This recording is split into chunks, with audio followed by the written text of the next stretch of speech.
Hey, welcome to Wednesday. I'm Tom Carnell. This is Carnell Knowledge, the show where I review and recommend 5 movies, 5 books, and 5 records every Monday, Wednesday, and Friday here on YouTube. I hope you are doing well. My ribs still hurt, and I'm still sick. So if I take a drink of something, you'll please forgive me. Word of introduction again. I was a buyer for Tower Records and a bunch of record stores for 20 years. Published and wrote Carpenocta magazine, a dark art publication in the 90s, and then I wrote for Fangoria and Dread Central for a couple of decades. I'm an author now. Go to my Amazon page. You can find out all about that. There's a couple novels there and a bunch of short story collections.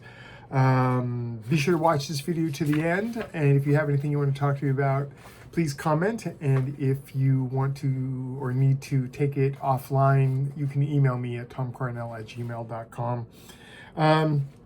Let's just get started. I feel like crap, so let's rock this. We're going to start with movies. Let's start at 2001, a film called El Espinazo del Diablo, aka The Devil's Backbone. It's a film directed by Guillermo del Toro, who is a genius, and it stars Marissa Paredes, Eduardo Noriega, and Federico Lupe. The synopsis is as follows.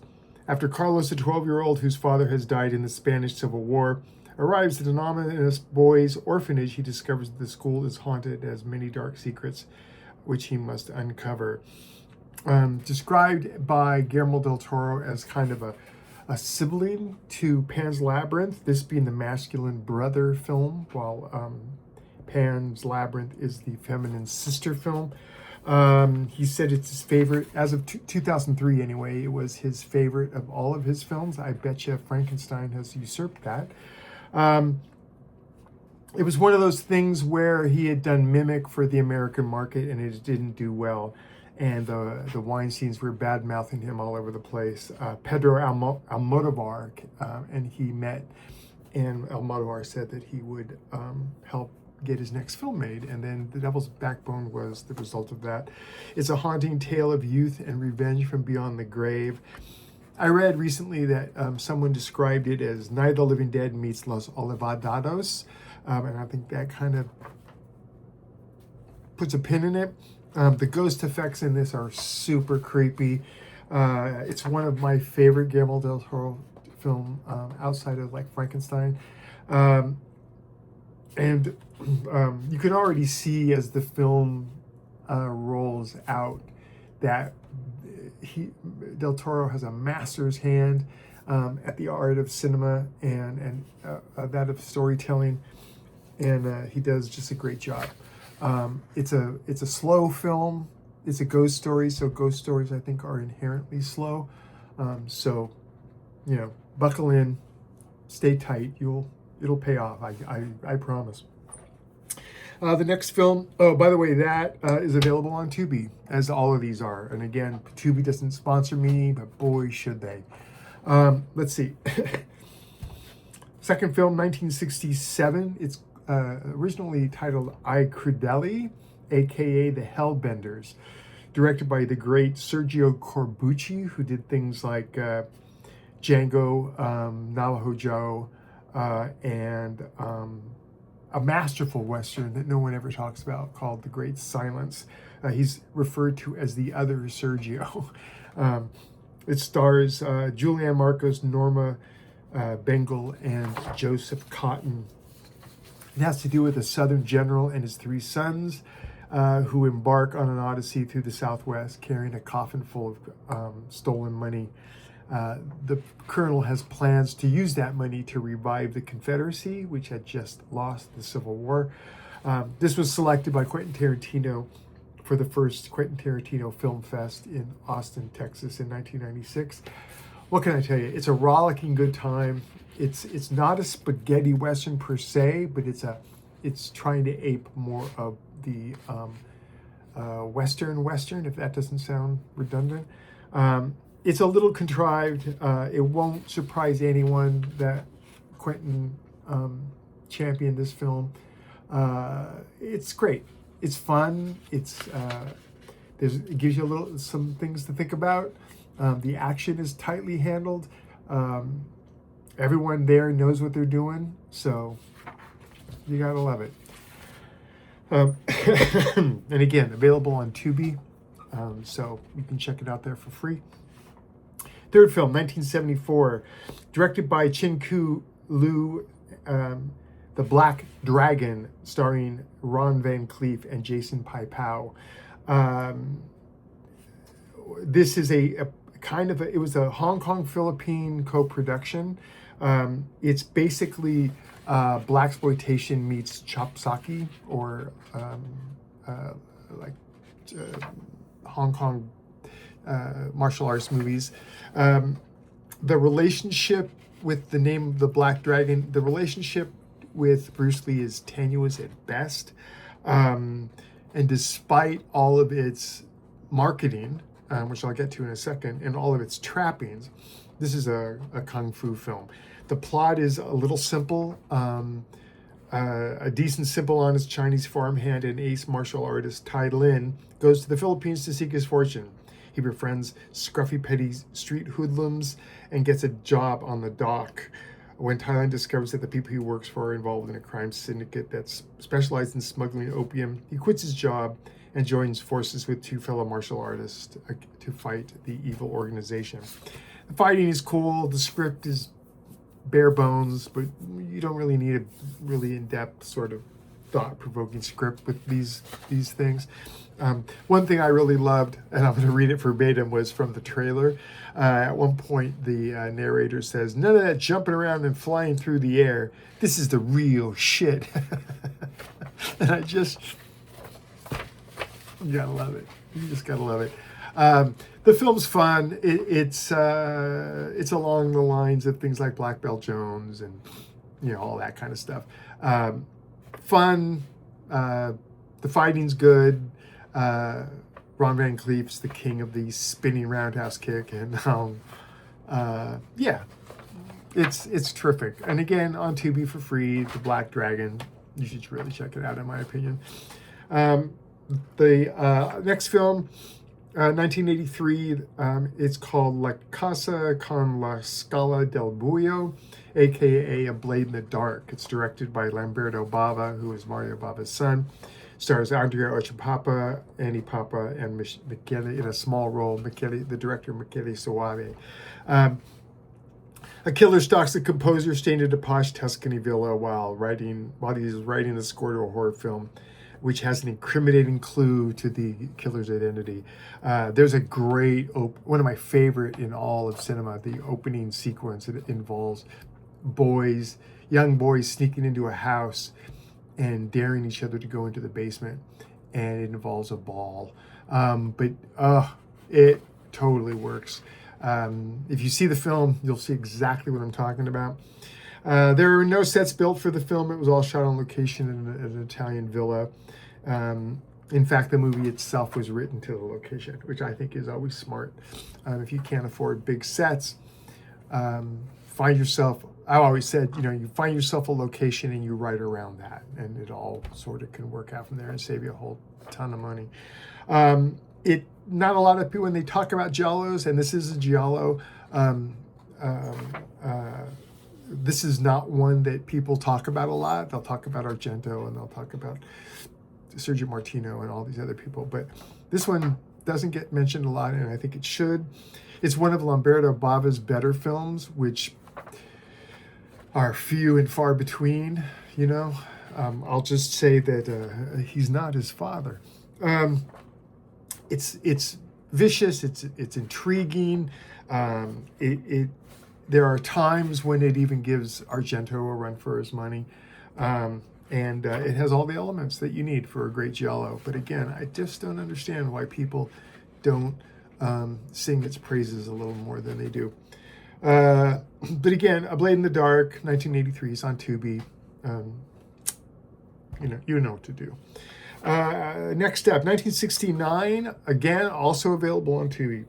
The original title is PRAZSKE NOCI, aka Prague Nights. It's directed by a slew of people whose names are long and complicated, and I'm not going to even try to pronounce because I'll screw them up. Suffice it to say that it is a Czech anthology film. It's like a Czech amicus portmanteau film. Things like Tales from the Crypt or Vault of Horror or those kind of things.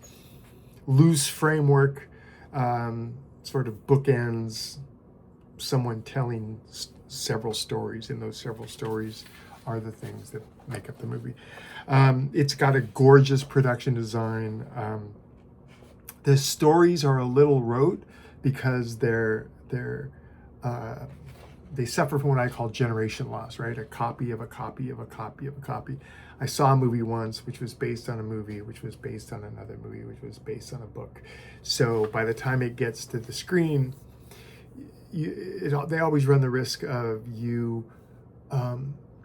it feeling familiar, even though they might have done it first. It's wonderful.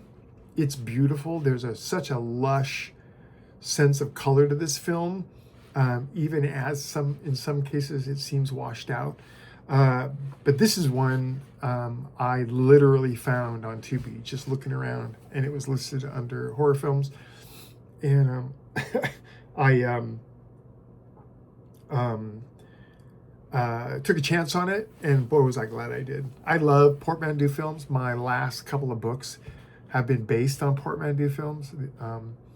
And sidebar real quickly, I just got the proof copies of my next collection, Open Late, and I'm going through them as we speak, and then ultimately I will okay them, and then we'll get a release date, and I'll let you guys all know. Great stuff. What can I tell you? It's not something that I've never heard any horror fans talk about this film, and I think it's just because it's so obscure, or that most horror fans are afraid of Eastern Bloc genre films, which is stupid in my eyes. You can find in any culture, they have their own versions of the horror films. I saw a great Pakistani one whose name escapes me, but it was fantastic. Anyway, Prague Nights, highly recommended. Moving on to books. I've talked about some of these before, but this is from 1943. It's called The Bigger They Come. It's written by A.A. Fair, a.k.a. Earl Stanley Gardner, the guy who did all the Perry Mason books. This is the very first Cool and Lamb story. It introduces the characters. It introduces their partnership. It sets the stage for everything, all the 20-something books that come after this. This is the first thing. It develops their relationship, like I say. It develops the dynamic. And it's terrific. Synopsis, a convicted murderer escapes conviction via a loophole, and Lamb investigates. That's barely scratching the surface. There's much, much more to it. But I'm in the can for all of the Cool and Lamb books. On my phone, I keep a list of all the ones that I haven't read, and I'm down to the single digits. And like I say, there's like almost 30 of them. They're a little... Once you get into the 20s and the 23s and 24s, they're all, they have a formula to them, but they are absolutely fantastic. Excuse me. Yeah. Again, the bigger they come, you can find it. I found mine on Kindle for a couple bucks. But usually A.A. Fair and Frank O'Rourke are the first two things I look for when I go to a used bookstore. And by the way, I hope you guys are enjoying the trips to all of the little bookstores around Washington that I've been going to and taking my phone with me and recording. I just love an old bookstore, and someday we're gonna make it down again to Tacoma Book Exchange, which is a wonderland. It's an amazing. If you thought Henderson's was labyrinthian, wait till you see Tacoma Book Exchange. That I was blown away, and I spent a good day wandering through there and picked up some really cool stuff, including a vampire-based Man from U.N.C.L.E. book, which was kind of awesome. The next book is from 2020. It's written by Patricia Lillie. It's called The Cuckoo Girls. It was nominated for an Oscar. It focuses primarily on female protagonists. The themes are motherhood, sisterhood, daughterhood, and fate. It came highly recommended, and boy, I wish it lived up to that. It was good. It was enjoyable, but it had been sold to me as just this unbelievably terrific collection, and I enjoyed it, and I think you will too. But that happens sometimes, where people will pre-sell a book to you, and they overhype it, and so by the time you get to it, it doesn't really live up to what it should. But again, it's got a beautiful cover. The stories are fun. It's really well written. So yeah, Patricia Lillie, The Cuckoo Girls. And speaking of Frank O'Rourke, 1959, the book is called Ambuscade. The synopsis is John Norcross is determined to follow Pablo Lobato in hopes that he will lead Norcross to the man who murdered his brother-in-law. They end up at a Mexican resort, and there's a little of cat and mouse, and there's a little of, both sides against the middle, and trying to suss out who did what to who. And again, like all of O'Rourke's books, it's exciting, it's supremely well written, and I just love them. There's like 50 of them, and they're all relatively short. And what amazes me about Frank O'Rourke is that there'll be 128 pages in the book, and usually it takes people 50 pages to get up to speed. But O'Rourke, man, 10 pages in, you know who everybody is, you know what's at stake, you know what's happening, and you're off and running. And it's great stuff. Up next, 2013, the great Gary A. Braunbeck did a book called Destination Unknown. This is a short story collection of original fiction. It concerns itself with people and cars and the open road. It won a Stoker for Best Fiction Collection. It's full of novellas and short stories. And as usual, the good, the bad, and the ugly apply. Some are better. Some stories are better than others. But they're all. I mean, Braunbeck is a legend, and all of his books are fantastic. And Destination Unknown is no exception. So check that out. And then, last but not least, so David Morrell is a writer that most people know. They kind of euphemistically call him Rambo's father, because he wrote the First Blood, and he wrote a bunch of other things in that universe, but then so much more. He did a book in 2020 called Stars in My Eyes. He did like Brotherhood of the Rose, Creepers, Murders of Fine Art.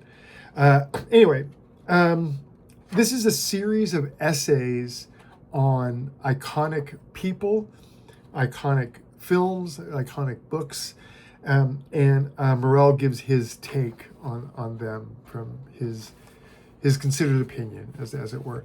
I enjoyed it.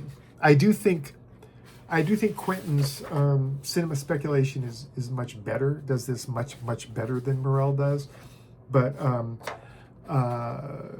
it was a fine read. I picked it up on Kindle for a couple bucks, and so I wasn't disappointed. There's some good stuff in here. There's some stuff where I personally think he's way off base, but it's interesting when writers try on different hats, like say they do a record and movie and book review show. But Morrell's a smart guy, and he's a great writer, and so you check it out. Moving on to music. Every single record that I'm going to recommend right now is amazing. I'm just going to, normally there are things that are interesting. I try to put things that are interesting, things that are off the beaten track. These are just all barn burners, and I think they're you're going to really love these.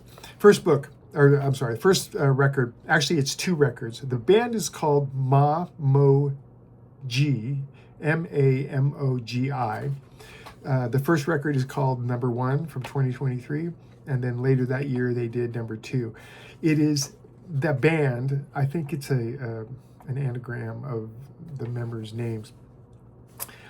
It's a blazing band with a bass player that will blow your mind. It's the arrangements are tight. They're dynamic. Some of them feel like musical acrobatics, and just from the first time you hit play, it is just tearing it up. This reminded me, when you hear this list, you'll understand what I'm saying. It reminded me of things like Lettuce, Starkey Puppy, Cassiopeia, Corey Henry, and the recent thing I reviewed, J-Rod in the Four Corners. It's funky, it's fresh, as they say, but just fantastic. You'll know within the first couple of seconds whether this is for you, and I question anyone who says it isn't for them. Again, go in the description, find the playlist, and go check it out. The next record is from 2023. The artist Matthew Halsall. The album is called An Ever-Changing View. This is jazz, electronica, global, and spiritual jazz. It's a terrific late night record. It's very chill and yet remains complicated. Not overly complicated, but it's definitely just not drony and that kind of thing. It reminded me of things like Chip Wickham, Mammal Hands, Slow Rolling Camera, and Greg Follett. I really like this record. Usually a test for me is, do I put it on repeat and do I play it more than once in a day? I tend to ingest a lot of music, and it's only the really good stuff that I found myself later in the day going like, I'm going to listen to that again. It came from having worked at Tower. We had a policy there where if there was more than one copy of something, you could crack it open and listen to it. And it was, my time at Tower was like this crazy music appreciation class where I didn't like everything that got played, but having all of that music at your disposal was a real godsend. Read my book, Monolith Records, and you'll get a taste of that. Just the amount of stuff that you hear is just phenomenal. I consider myself really lucky to have had that in part of my life. Let's see. Third record, 1972, Nilton Castro. The album is called Rhythm and Soul. This is Brazilian jazz. It's really funky, and it's very 70s sounding. If you remember, some of you are probably too young, but in the 70s, there was this whole Brazilian thing that happened and moving into the 80s. This reminded me of Gato Barbieri, Airdo Moriarty, and the Mambo All-Stars. It's a great record. It doesn't lie with the title being Rhythm and Soul. Just fantastic. It's just take a chance on this one. I think you'll be pleasantly surprised, as with all of these, but this one specifically. This is a record that like you could play in a room full of people and no one's going to complain. It's very, very cool and still engages the intellect, which is good. Let's see. Fourth record from 2007. The artist is called the Bamboos, Bamboos. The record is called Rawville. This is a funky soul jazz with a big backbeat. I wrote here, I dare you not to get up and get down. It reminded me of things like the new Master Sounds, Breakestra, Speedometer, a great band I just heard, Cooking on Three Burners, and the JBs. If you don't know who the JBs were, Maceo Parker, who played with Prince, The JBs were James Brown's backup band, who went on and did solo records of their own. And man, talk about funky. Oh my God, you will just be beside yourself if you've never heard the JBs. They are terrific, as are the Bamboos. So check that out. Again, it's relatively recent. It's the last, it's almost 20 years now, but really enjoyed this one. And then finally, the artist's name is Till Bronner. He's a German trumpeter. He's referred to as the German Chet Baker because not only does he play horn, but he also sings. The album is called Italia. It's from 2025. It's contemporary R&B and jazz, perfect for late night, perfect for winding down. It's melancholy, but very, very cool. Reminded me of things like Charlie Parker and Bob James. And there was a record label back in the day called CTI. It was Creed Taylor. I plan on I have a list here of all of their output, and I'm planning to do a deep dive into all of that stuff. And there's a couple of record labels I'm looking at, East West, and Pablo is another. It's the internet, man. You can go to Wikipedia, type in something like Pablo Records, and it'll give you a list of everything they put out. And CTI is no exception. Creed Taylor sort of curated this stable of musicians that were always playing on each other's records, and their output was amazing. The albums all kind of had the same design in the covers, so you could spot them a mile away. And I've yet to hear one of the CTI records that wasn't just stellar. All right, so that's going to do it for a Wednesday. I will be back on Friday. Again, be sure to like the video and comment. I usually, as soon as I get a notification from YouTube that someone's commented, I try to get back to them within a couple hours.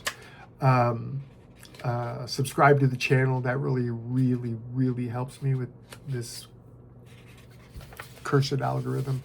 And if you would, please share it to your social media. The episodes, share it to your social media and help me grow the channel.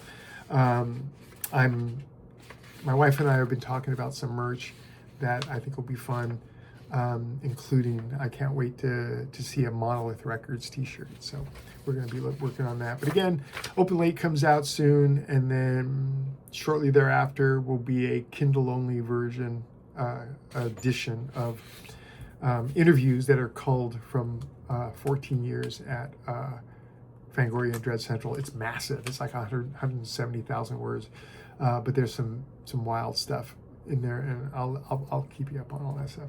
So again, have a good day, have a good week, and we'll see you on Friday.